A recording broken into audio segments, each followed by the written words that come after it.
ADHD Tips and Adaptations. Welcome to Southwark CAM's CWP short presentation about how you can support children with ADHD. This is a guide for parents and carers and may also be useful for teachers.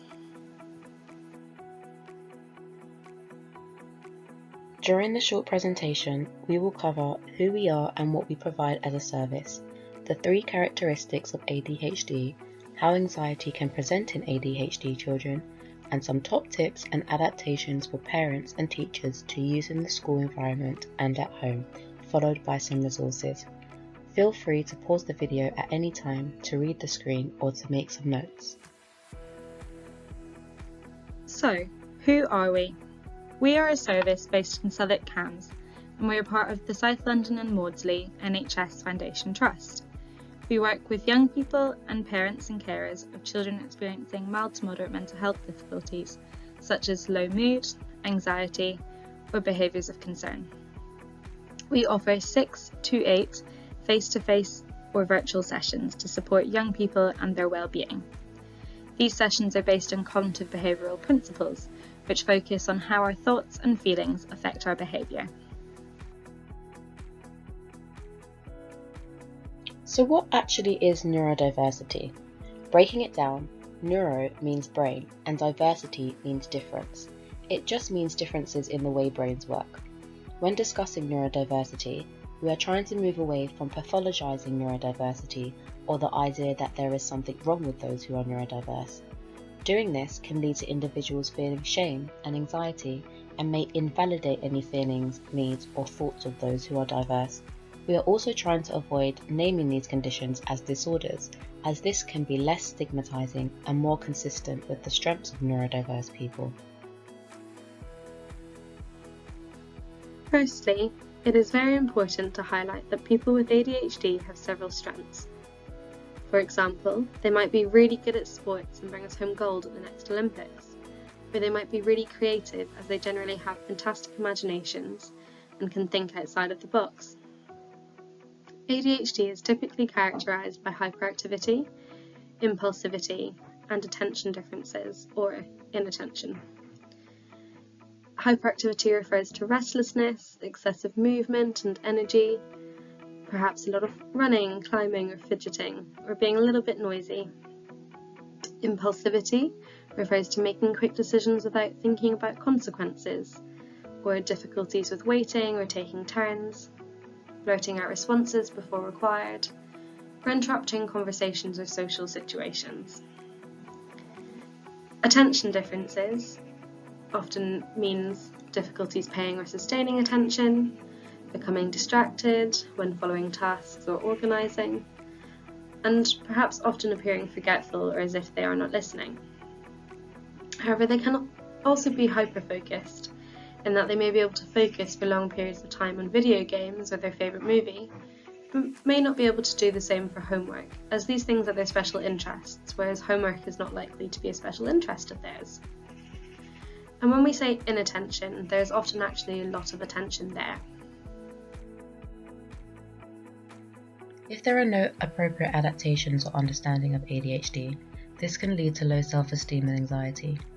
Labelling children as bad, naughty, or the child that misbehaves can also lead to low self-esteem and anxiety. By adapting environments and being mindful of language, we can help build children and young people's confidence and provide opportunities for them to thrive. Anxiety and ADHD often coexist.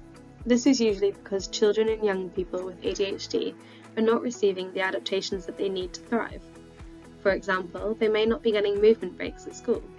Understandably, this may cause them to be anxious about going into school. Or they may be getting told off for doodling as they appear to not be listening, when this may actually be helping them focus. Again, it's very understandable why this would cause them to feel anxious. Therefore, we must all work to make individualised adaptations to help prevent or reduce the anxiety that they may experience.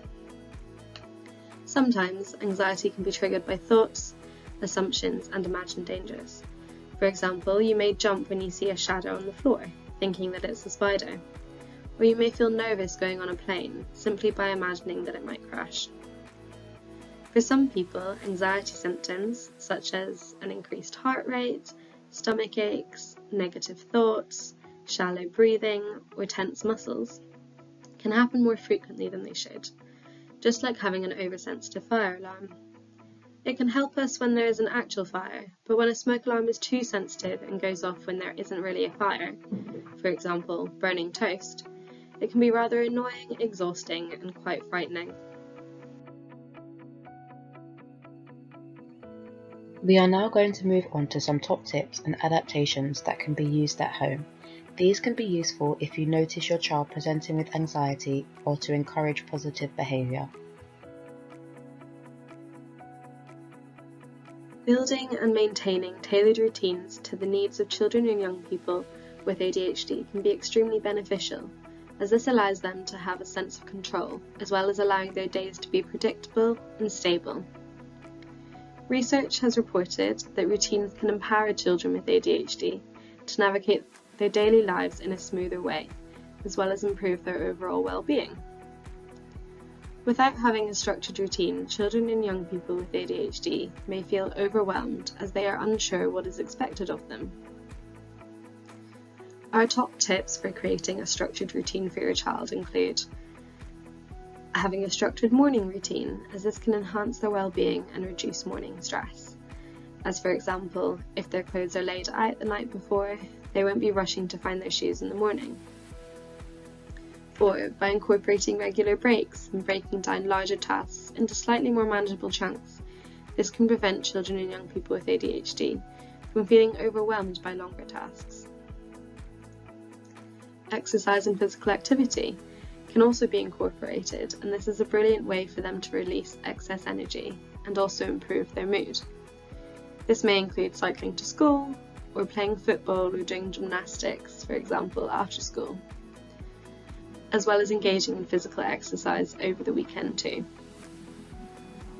Additionally, promoting mindfulness and relaxation strategies is very beneficial. For example, incorporating some deep breathing techniques, grounding techniques, or guided meditation or drawing to express emotions can be beneficial in enhancing emotion regulation, as well as overall mental well-being. By ensuring there is a regular bedtime, minimising screen time, and perhaps engaging in a relaxing evening activity, these strategies help to promote a restful sleep. Finally, visual routines can also help make the day more structured and clear, and therefore more predictable. These visual routines can be placed in their bedrooms or on the kitchen fridge, or in the bathroom, perhaps in the back of the front door.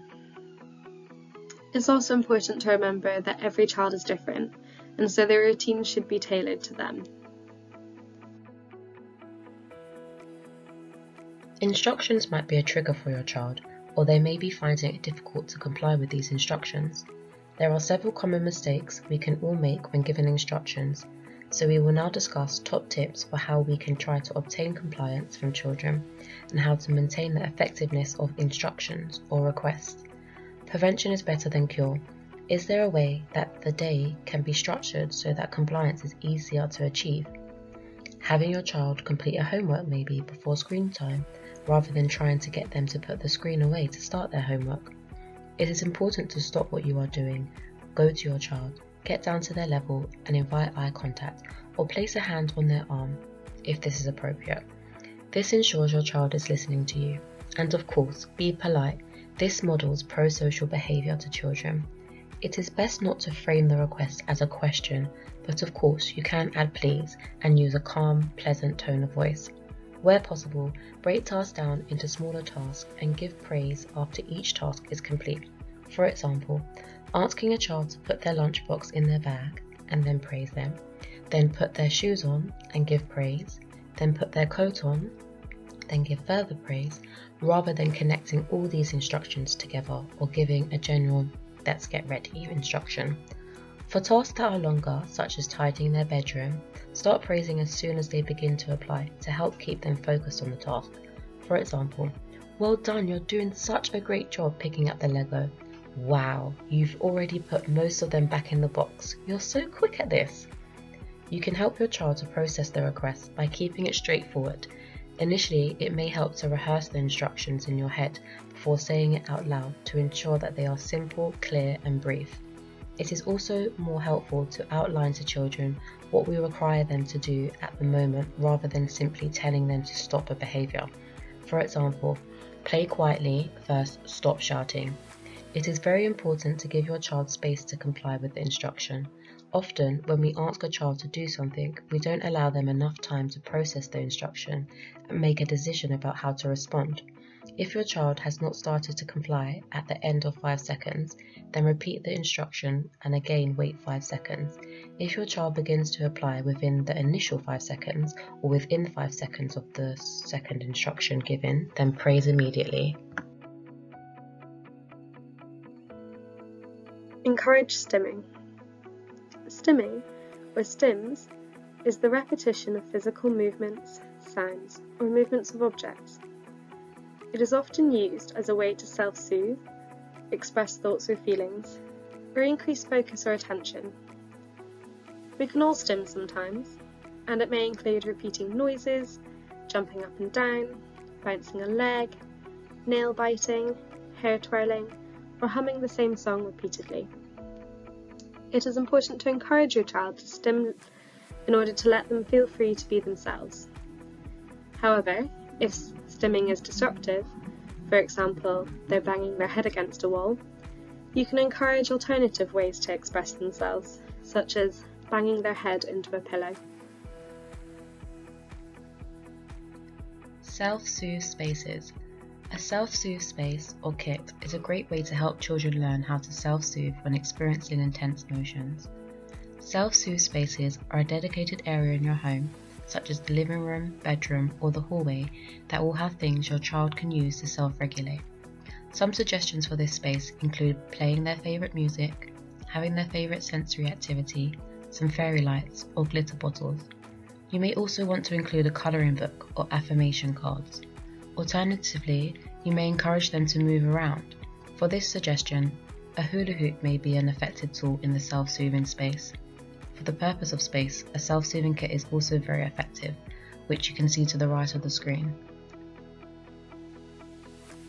Now we will move on to our top tips and adaptations for supporting children and young people with ADHD at school.